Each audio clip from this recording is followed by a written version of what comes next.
Good morning. Welcome to Sunday School Simplified.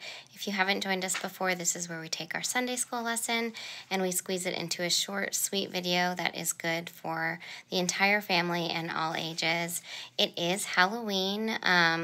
We had a great trunk or treat last night. If you were able to come out and join us, we really appreciate it. And if not, can't wait to see you next year. But we still have a lot of fun stuff coming up before the end of the year. Anyways, today is the last day of October. It's about to be the beginning of a new, really exciting, great season. But before it is over, we have one last week of our Money Story series that we've been doing. And today's theme, the word, is restore. And I want you to just keep that in mind as we talk about the lesson today. If you want to follow along in Scripture, we read from John chapter 21, verses 1 through 19. And it's the story of Jesus performing a miracle on the sea. And if you're not familiar with it, when Jesus, before he died, he had his disciples, and they left their lives to follow him and gave up a lot of stuff and invested, we're talking about money. They invested everything in him. And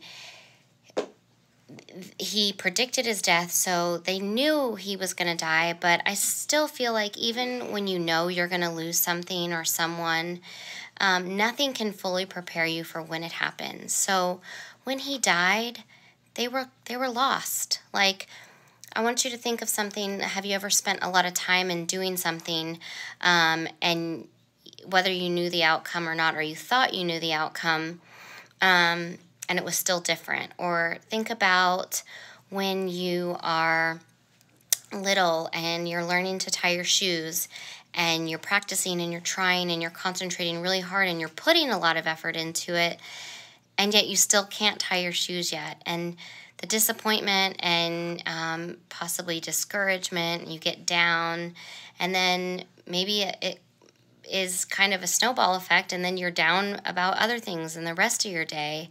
Or like a concert, or like a piano recital, and you're practicing and you're investing, putting all of this effort and time into it, and then say you mess up a note. Maybe no one else heard it, but you knew it, and then you carry that with you.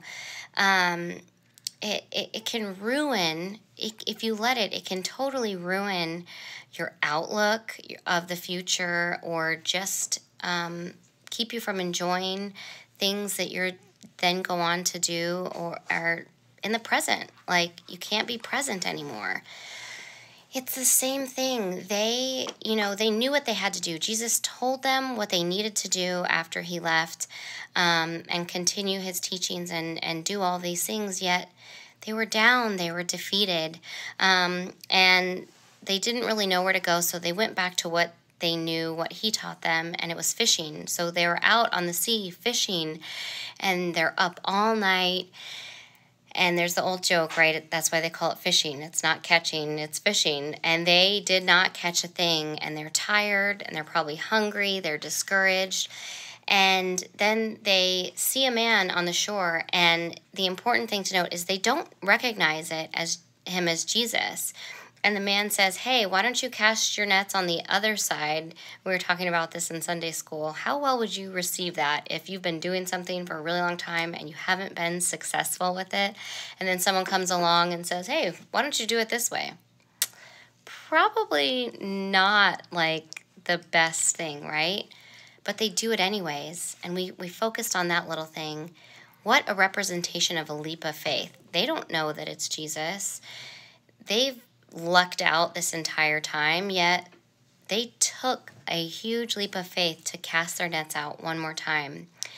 And when they brought it up, they could barely pull it up into the boat. This net was brimming with fish, and not just fish, 153 fish to be exact, and not minnows, like big, plump, bountiful, beautiful fish. And Then it goes on to they get to the shore, and they say they don't even have to ask that it's Jesus at this point, because they know. And why do they know? Because he just created this miracle. He just performed this miracle.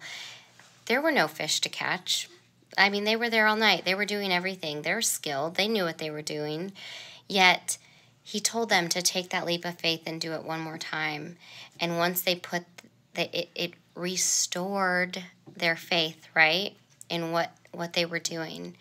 And they knew that it was Jesus. And then he pulled Simon Peter aside, and he asked him if he loved him. Not once, not twice, but 3 times. And that's really important, because when Jesus, before he died, but during his crucifixion, Simon Peter denied him not once, not twice, but 3 times. So it really emphasized the fact that he said he loved him 3 times. And then, as we know, or if you don't, he went on to found the first church and the beginning of the church as we know it, after that conversation with Jesus. That miracle, that event restored their faith. And we played a game. Because it was Halloween, I took pairs of candy. I got 2 of each of all these different candies, and I hid them throughout the room. And once they found one candy, they had to go and find the pair. Because another story, have you ever been out the door in a rush and you only have one shoe? Let me tell you, this happens to my children every single time we go out. So I know that it happens. One shoe, and it's like you can't leave without the other shoe, and you get frustrated, and you need the other pair. How do you feel once you find that other shoe? You restore the pair. Relieved, you feel whole again, a sense of completion. These are all of the things that I feel like they felt after that moment. And I want you to think of times in your life when you feel defeated. In that outcome, it didn't happen the way that you planned, or you're working on something and it just didn't go. And that feeling that you feel of unrest and defeat and discouragement, remember that feeling of restoration and to be restored and made whole. We can find that with Jesus, and that is the entire point. I wanted to make one last reflection of our whole story before we wrap up, and remind you of all of the themes together. First, we remembered. We remembered the sacrifice that Jesus made for us. We remember what it is to go about in this world, and what Jesus wants us to do in his teaching, to do no harm, do good, and love God. And then the second week was release. What does it feel like to be released from a debt? And can you release someone from a debt? Doesn't have to just be money. Or can you release yourself of old clutter, and how that makes you feel? Last week's was reimagine. Are you stuck in a situation and you can't get out of it? What can you do to reimagine that situation to move forward? Or are you in a place in your life where you just didn't think you'd be right now? Not in the job you want to be, not in the life you want to lead. It is never too late to reimagine your future, and how you can do that through prayer and faith. And creativity. God inspires us that we can get that from him, to be creative and reimagine what that future looks like, or even your present. It's never too late. And lastly, restore. If you feel lost, especially in these times of the pandemic, what can you do? Even simple tasks, like what small thing can you complete? Can you make whole? Can you restore?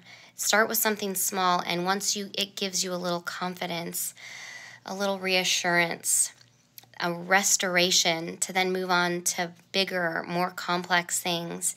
And before you know it, you look back and you see all that you have accomplished, and you're now in a place where you wanted to be, a new future or present that you imagined, all with the help of your faith and God's love. I encourage you to go back and watch the previous weeks. You can find them in this Our Money Story series under the IGTV, the little play button. You can find all the previous weeks and videos. If you are trick-or-treating tonight or trunk-or-treating, I hope everyone has a safe and fun evening. This is Sunday School Simplified. Thanks for taking the time out of your day to join us, and I can't wait to see you again next week.